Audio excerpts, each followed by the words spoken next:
सफाई कर्मियों के आर्थिक शोषण का हुआ भांडाफोड़। प्रादेशिक मनोरुग्णालय नागपुर पर लगे कुछ गंभीर आरोप। सफाई कर्मियों का आधे से ज्यादा वेतन डकार जाते हैं बिचौलिए। ठेकेदार व मनोरुग्णालय की मिलीभगत से किया जा रहा कर्मियों का आर्थिक शोषण। समय पर पूरा वेतन, प्रोविडेंट फंड, ईएसआई, साप्ताहिक छुट्टी नहीं। अधीक्षक ने मढ़ा यशोधरा वुमेन्स कोऑपरेटिव सोसाइटी पर आरोप। मनोरुग्णालय ठेकेदार ने राका पदाधिकारी और पत्रकारों को दी धमकी। सफाई कर्मियों द्वारा लगाए गए आर्थिक शोषण के आरोप पूरी तरह से गलत नहीं। अधीक्षक डॉक्टर सतीश हुमने ने नहीं किया आरोपों का खंडन। नागपुर शहर स्थित प्रादेशिक मनोरुग्णालय में सफाई कामगारों के आर्थिक शोषण किए जाने का सनसनीखेज मामला सामने आया है।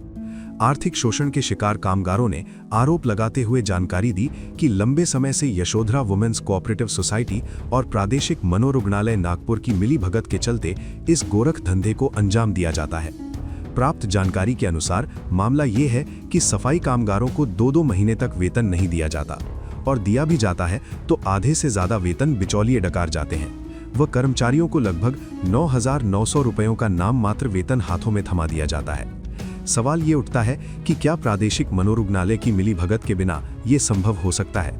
सफाई कर्मचारियों ने ये भी आरोप लगाया कि उन्हें सरकारी कामगार कायदों के अनुसार समय पर पूरा व उचित वेतन, प्रोविडेंट फंड, ईएसआई, साप्ताहिक छुट्टी, सरकारी छुट्टी, बोनस, जोखिम भत्ता, uniform, identity cards, payment slip, gratuity जैसी सुविधाएं नहीं दी जाती।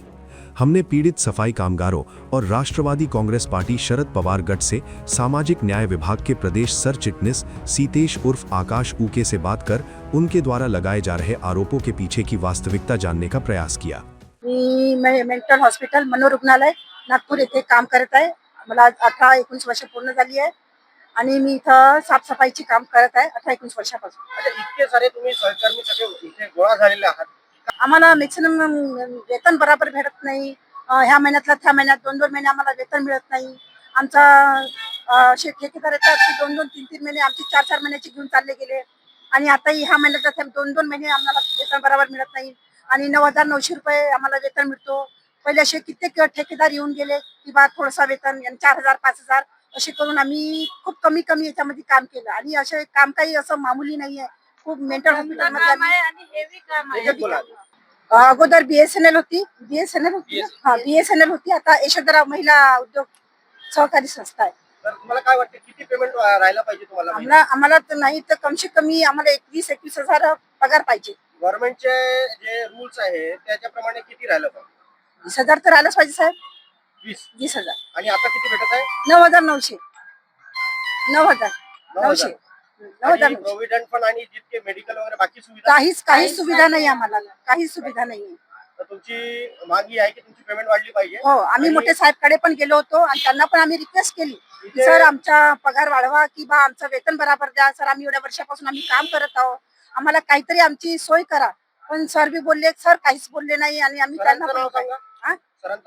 सर आमचे डॉक्टर सतीश हुमने। कोणत्या पदावर आहेत ते डीन आहे। डीन आहे ते। हो। आणि तुमचे जे कॉन्ट्रॅक्टरची कंपनी आहे त्यांच्या विषयावर सांगा, काय नाव आहे कंपनीचं? कंपनीचं आहे आता ते जे 4 महिन्याचे सोडून गेली बीएसएनएल कंपनी। मग तेच कंपनी त्यांना पुराणी जी कंपनी होती यशोधरा त्यांना दिली आणि ते 5 वर्ष झाले तेच चालवून राहिली। इथे नागपूरमध्ये? हो ना। आणि कोण सांभाळतं इथे? जॉन्सर सांभाळतो। नाव सांगा त्यांचं। मला प्रशांत गडेकर आहे सुपरवायझर, तो सांभाळते आणि आपले जॉन्सर सांभाळतात। आणि तुम्ही मी साफसफाईचं काम करते मेंटल हॉस्पिटलमध्ये। कशासाठी जमल्यात तुम्ही सगळे? आमची मागणी पूर्ण झाली, आमचा पेमेंटच नाही मिळत सर। 2-2 महिने पेमेंट नाही होत आमचा। 2 महिने पेमेंट नाही। अजून काय काय तुमची कंप्लेंट आमची आम्हाला काहीच सुविधा नाही आहे इथे। पीएफ नाही, एसआय नाही आहे, काहीच नाही। आमचा पीएफ जमा झालेला नाही आहे 1 वर्षाचा। युनिफॉर्म नाही, आय कार्ड नाही, काहीच नाही सर। जमा झालेलं नाही आहे की तुमचं पीएफचं रजिस्ट्रेशनच नाही? काहीच नाही आहे अजून। रजिस्ट्रेशन आहे, पीएफ टाकला नाही। 1 वर्ष झालं पीएफ नाही टाकला। ठीक आहे। एक सफाई कामगार म्हणून तुम्हाला ज्या सुविधा भेटल्या पाहिजे त्यामध्ये आरोग्य सुविधा ही सर्वप्रथम येते, ते तुम्हाला मिळते का? काहीच नाही आहे सर। मग तुमचं जेव्हा तुम्ही बिमार पडता तर तुम्ही कुठे जाता हॉस्पिटल? आम्ही कोणत्याही दवाखान्यात बाहेर प्रायव्हेट मध्ये लवकर आराम झाला पाहिजे. आमच्या मागणी हेच आहे सर की आमचं पेमेंट टाइमावर व्हायला पाहिजे, पीएफ बरोबर आला पाहिजे आणि पेमेंट वाढलं पाहिजे. आमचं पेमेंट करून 9,900 रुपयामध्ये पुरवत नाही आम्हाला. घरी सर आमच्या घरी कोणी कमावणार नाही, आम्ही एकटे बाई घरचं पूर्ण मेंटेनन्स एकट्या बाईवर येऊन पडते सर. एवढे पेमेंट मध्ये होत नाही. पेमेंटही ह्या महिन्याचं त्या महिन्याला 2-3 महिने असं लेट होते आणि मागं ते बीएस कंपनी 2 महिने पेमेंट घेऊन पाहिजे आमच्याला. अधिकारी जवळ कंप्लेंट केली पण अधिकारी मध्ये देऊ म्हणे, पण ते त्यांनी काही एकही रुपया आम्हाला फेकून नाही मारला. कोणते अधिकारी आहे त्यांचं नाव सांगा. सतीश उमने सर आहे. शेवटची मागणी आमचं पेमेंट वाढलं पाहिजे. 20-22 हजार रुपये आमचं पेमेंट झालं पाहिजे. आमचा जो पीएफ आहे महिन्याच्या महिन्यात पीएफ टाकायला पाहिजे ना, पेमेंट बी लवकर आला पाहिजे. आम्हाला हेच पाहिजे सर. आणि किती तास आणि विनी काम नाही आहे आमच्यापासून. 8 घंटे काम घेते सर, 8 तास काम घेते. असं माहित झालं होतं की 2 बाईंचं काम एकाच बाईवर येते सर. थोडं सांगा डिटेल. 2 बायाचं काम एकाच बाईवर येते. सगळ्या वाटत मी एक बाई आहे, फक्त 17-18 2 बाया आता दिल्या आहे, पण कामही पुष्कळ आहे. सगळ्या बाया दुसऱ्या वाटत 2-2 बाया पाहिजे सर. पेशंट 250 पेशंट आहे. तर 250 पेशंट वर किती किती सफाई? सफाई सकाळच्या 2-2 बाया सगळ्या वाटत पाहिजे. याने 8-9 बाया 12 बाया पाहिजे सर. मी 3 ते 4 वर्ष झालं इथं मेंटल हॉस्पिटलला सफाईचे काम करत आहे. बाकी अगोदर माझ्या सोबत वाल्या कोणाला 13 वर्ष 14 वर्ष झाले. समस्या ही आहे की याच्या अगोदर नोव्हेंबर 2024 ला BSA कॉर्पोरेशन पुणे कंपनी आली होती. नोव्हेंबर 24 पासून त्यानं फरवरी 2025 पर्यंत काम केलं. 2 महिन्याची पेमेंट दिली फक्त आणि त्याच्यानंतर ते गायब झाले. तर त्याची कंप्लेंट आम्ही एमएसआरला दिली. नंतर मग यशोधरा आली, जो अगोदर 3-4 वर्षापासून यशोधरा इथं होती. मार्च 25 पासून यशोधरा इथं काम करत आहे, जो आता 1 वर्ष तिला पूर्ण होत आहे. या 1 वर्षामध्ये ना त्यानं पीएफ टाकलाय ना कोणी ESI आहे. इथं कोण्या वर्करच्यावर आई कार्ड नाही आहे, जॉईनिंग लेटर नाही आणि ड्रेस नाही आहे. आणि पेमेंट वेळेवर होत नाही. आताही डिसेंबर जानेवारी आणि आता फरवरी रनिंग आहे. 3 महिन्याची पेमेंट, जो की आम्ही बीचमध्ये आंदोलन केलं होतं 2-3 दिवस. तर आम्हाला मागणी होती की आम्हाला 2 महिन्याची एका सोबत द्या, डिसेंबर आणि जानेवारीची. त्यानं हो म्हटलं. नंतर आम्हाला 1 महिन्याची पेमेंट दिली डिसेंबरची. आताही त्यांच्याकडे जानेवारीची पेमेंट बाकी आहे. तेव्हा 9,000 समथिंग काहीतरी. आता किती? आता बस 9,900 काहीतरी. तर किती वर्ष झाले तुम्हाला? इथं मला 4 वर्ष झाले. इथं पेमेंट वाढ काही 1 रुपया झाली नाही. जर आम्ही मागणी करतो तर प्रेशराईज होते. प्रेशराईज मुळे कोणी समोर यायला पाहत नाही. त्या चलते इथं जो आहे ते चालू आहे. धोका आहे का की तुम्हाला कामावरून काढण्यात येईल? भीतीच्या वाढ म्हणजे प्रेशराईज येऊ शकते किंवा हे व्यक्ती मीडिया समोर आले त्याने कामावून काढा, हे ना, हे लिडरगिरी करत आहे. असं शक्यता आहे का? हा, शक्यता आहे. कोण काढतील तुम्हाला कामावरून? आता शक्यता ते तर नाही सांगू शकत, लेकिन शक्यता म्हणजे मनात सगळ्याच्या तेच होती. कंपनीचे अधिकारी जे आहेत त्यांचं ऑफिस कुठे आहे, काय करतात, नाव काय ते सगळं? आता जो सध्या कंपनी रनिंग आहे यशोधरा महिला उद्योग, जो की नाशिकची कंपनी आहे. आणि इथं मॅनेजर म्हणून जॉन सर येतात आणि सुपरवायझर गडेकर सर आहेत. दिली आहे कंपनी? नाही, लिखित जेव्हा कोणी मागणी होते तर लिखित कोणी द्यायला तयार नाही. आम्ही म्हणतो लिखित नाही देत म्हणते. लिखित द्यायला तर कोणी तयार नाही. आता बीच मध्ये आम्ही जेव्हा पेमेंटची मागणी केली की आम्हाला लिखित देऊन द्या, तुम्ही 2 महिन्याच्या या तारीखला द्या, तर आम्ही लिखित नाही देऊ शकत. शेवटची मागणी सांगून द्या. आमची शेवटची मागणी हेच आहे की आम्हाला व्यवस्थित पेमेंट पाहिजे. महिन्याची महिन्या पेमेंट मध्ये वाढ पाहिजे. सगळीकडे जॉईनिंग लेटर है ना, आई कार्ड, ड्रेस, ताकि आम्ही सांगू शकतो कुठं की इथं काम करतो. आता सध्या कंडिशन अशी आहे की आमच्या घरवाल्याला माहिती आहे की इथं काम करतो, लेकिन अगर काही हादसा झाला तर इथं काहीच नाही आमच्याकडे नाही आहे की आम्ही सांगू शकतो की बा असं असं आहे. वरून कामाची आम्हाला भीती, म्हणजे मेंटल हॉस्पिटल आहे, कोण पेशंट कधी वार करत त्याची काही गॅरंटी नाही इथं. म्हणजे एक भीतीचे वातावरण पण मनात राहील. तर त्याच्या आम्हाला असं काहीच प्रॉफिट इथं आहे. आमची मागणी तेच आहे की सोयी जो बी आहे सोयी सुविधा ते आम्हाला लागू पाहिजे. मी मेंटल हॉस्पिटलला सफाई कर्मचारी म्हणून काम करते. इथं आम्हाला पेमेंटचा प्रॉब्लेम आहे. पुन्हा वर्कर आमचे खूप कमी आहेत. वर्करचा खूप प्रॉब्लेम आहे जास्त आम्हाला. किती वर्ष झाले तुम्हाला? मला 6 वर्ष झाले इथे काम करून आलो. आम्हाला त्रास आहे सगळ्यात जास्त वर्कर कमी असल्यामुळे आमच्याकडून काम जास्त होता. एका माणसाचे 2 माणसाचे एकच माणूस काम करून आम्हाला 9,000 रुपये पेमेंट होता. आणि 6 वर्षानंतर किती आहे? आता पण तेवढंच आहे, 9,000 रुपये, 900 काहीच तरी रुपये. आम्हाला 30 रुपये वाढले आमचे. आम्हाला मेडिकल सुविधा वगैरे पीएफ वगैरे काहीच नाही. आणि फॅमिलीमध्ये आता कमवणेवाला एकच मुलगा आहे, त्यामुळे लगेच प्रॉब्लेम जातात. आणि पेमेंट व्यवस्थित टायमावर होत नाही आमचा रेग्युलर. आमचा 9,000 920 रुपये जमा ठीक होते. आहे. त्यामध्ये तुम्हाला काय सांगितलं जातं की पीएफ म्हणून किती अमाऊंट तुमच्या अकाउंट मधून कापल्या गेलेल्या आहे किंवा कापला जात आहे, किंवा तुम्हाला माहिती तरी आहे का की तुम्हाला जो पेमेंट भेटतो त्यातनं किती अमाऊंट कापल्या गेलेल्या आहे पीएफ म्हणून? पीएफ म्हणून नाही सर, आम्हाला माहित नाही. अच्छा, पीएफ कपत आहे का की नाही? PF आमचा असं येत- पीएफ कपत आहे, पर 1000 रुपये कपत आहे दर महिन्याला. पर पीएफ वगैरे काही भेटत म्हणजे अकाउंट मध्ये टाकत नाही ते लोक. ठीक आहे. तुमची काय मागणी आहे सध्या? सध्या आमची हेच मागणी आहे की आमचा पेमेंट रेग्युलर व्हा आणि आम्हाला पेमेंटची वाढ करून भेटावे. आणि सगळ्यात मेन आम्हाला वर्कर त्रास जास्त आहे. आम्हाला समोरच्या पाऊल ते काम आनंद करावं लागेल किंवा काम बंद करावं लागेल. काहीतरी आमच्या हिशोबाने काही करावं लागेल. काही दिवसा अगोदर माझ्याकडे हे काही लोकांनी मला फोन केला आणि माझ्यासोबत संवाद साधला आणि माझ्या कार्यालयात मला पत्र पाठवलं की अशा अशा मागण्या आमच्या आहेत आणि हे कंत्राटी कामगार म्हणून मनोरुग्णालय इथे क्लिनिंगचे काम करतात. विषयावर जे इथले आपण कुठे उभे आहात?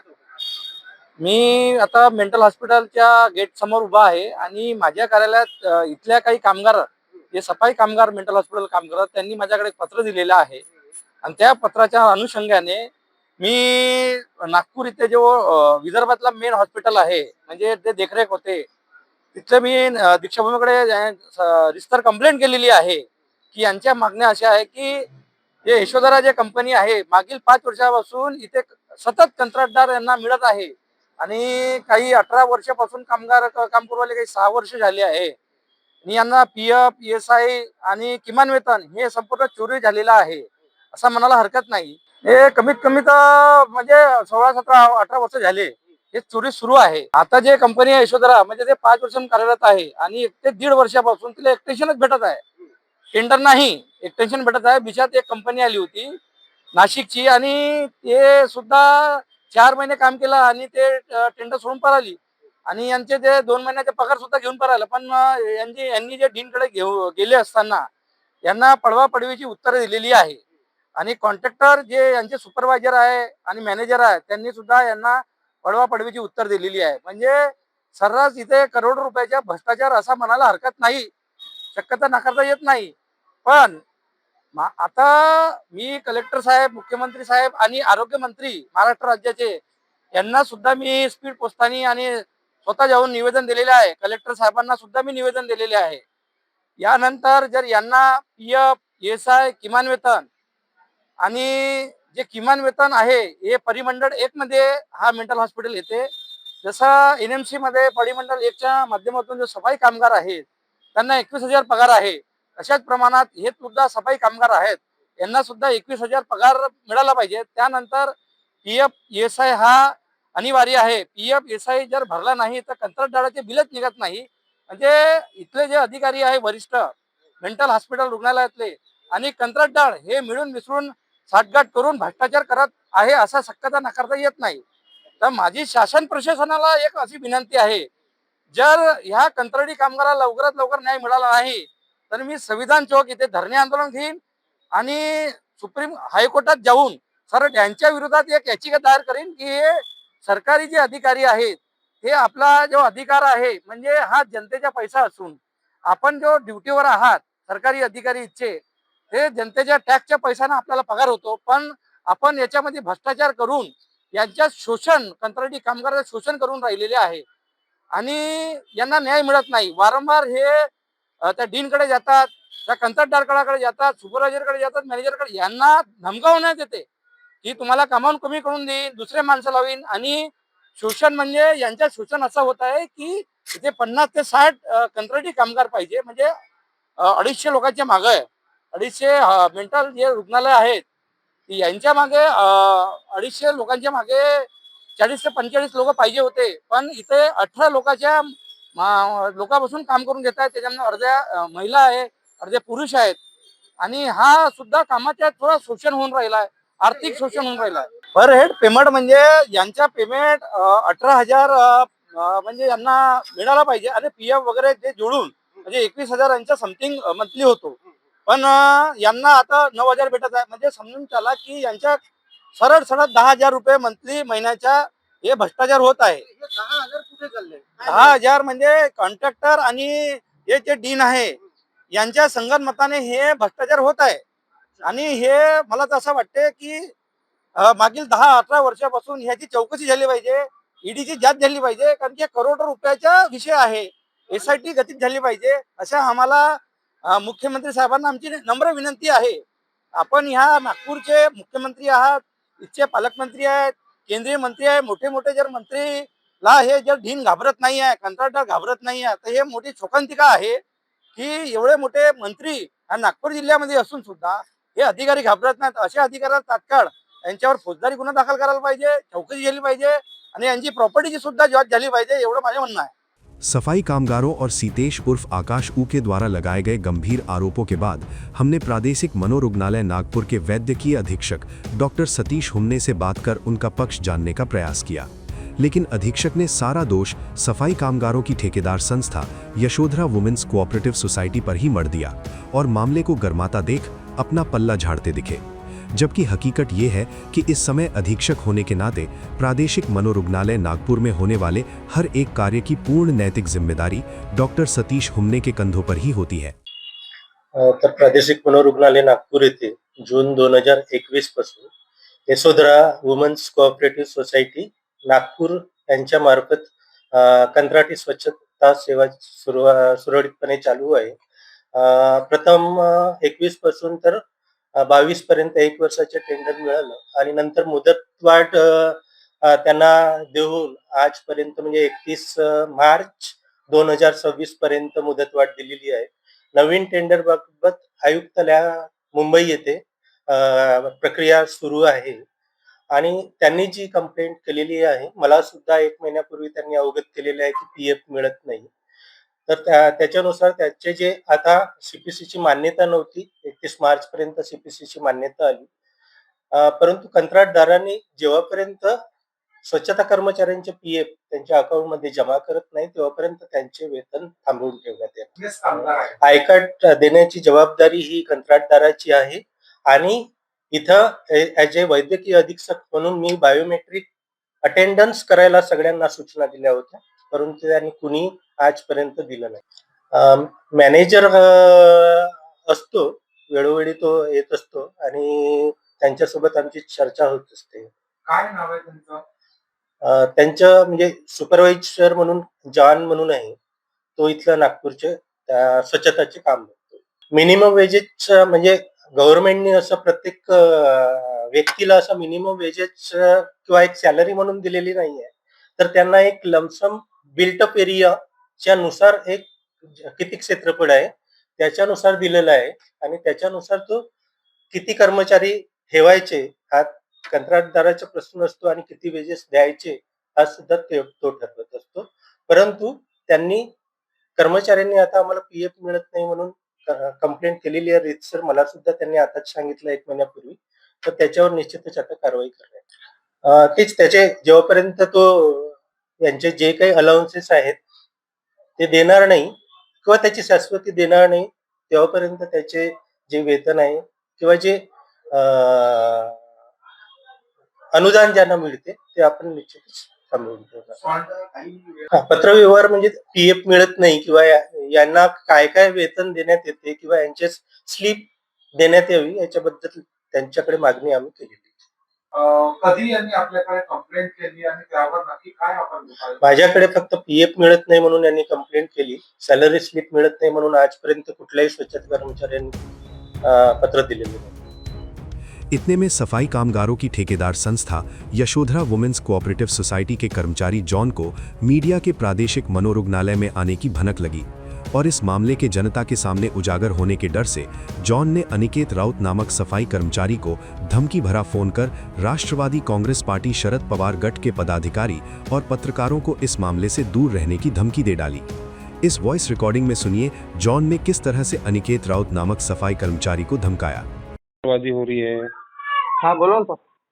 जो लेटरबाजी कर रहे ना, कौन से नेता का लेटर आ रहा है, कौन पत्रकार आ रहा है वहाँ पे पागलखाने में, इनको हाँ। तुरंत बंद करवा दो।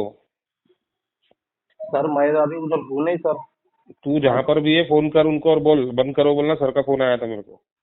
नौटंकी होना नहीं तो क्या होगा, सबके पेट पे लात मर जाएंगी, सबको मैडम उठा के काम बंद कर देंगी, किसको पगार भी नहीं देंगी, जाओ लड़ते बैठो बोलेंगे, है ना। होना जाना कुछ नहीं है, सब कानून से होता है यहाँ पे काम। हाँ क्या?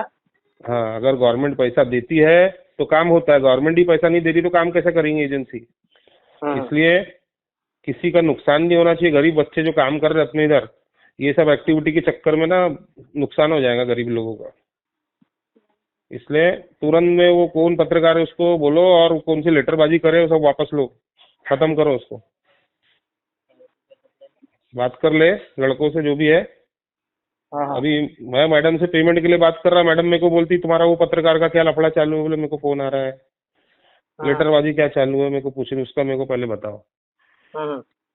मैं सैलरी के लिए बोल रहा था, मैडम वो उनकी सैलरी करा दो, हो गया बोला 20 तारीख का कमिटमेंट।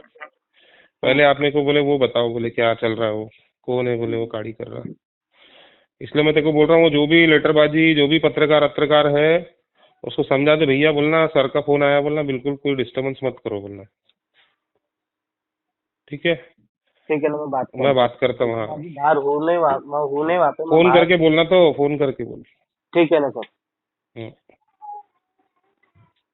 इस विषय से जुड़े सभी लोगों से बात करने और मामले की पड़ताल करने के बाद एक बात तो साफ होती है कि नागपुर शहर के प्रादेशिक मनोरुग्णालय में कार्यरत इन सफाई कर्मियों द्वारा लगाए गए आर्थिक शोषण के आरोप पूरी तरह से गलत नहीं है, क्योंकि वैद्यकीय अधीक्षक डॉक्टर सतीश हुमने द्वारा आरोपों को खारिज न करना और यशोधरा वुमेन्स कोऑपरेटिव सोसाइटी के कर्मचारी जॉन द्वारा यूं कर्मचारी को फोन कर धमकियां देना इस बात का सबूत है। अब देखने वाली बात यह होगी कि ऐसे घोटालेबाजों के खिलाफ प्रशासन क्या कार्यवाही करता है। सकल समाचार के लिए श्वेता वानखड़े के साथ मुकुंद चौरसिया, नागपुर।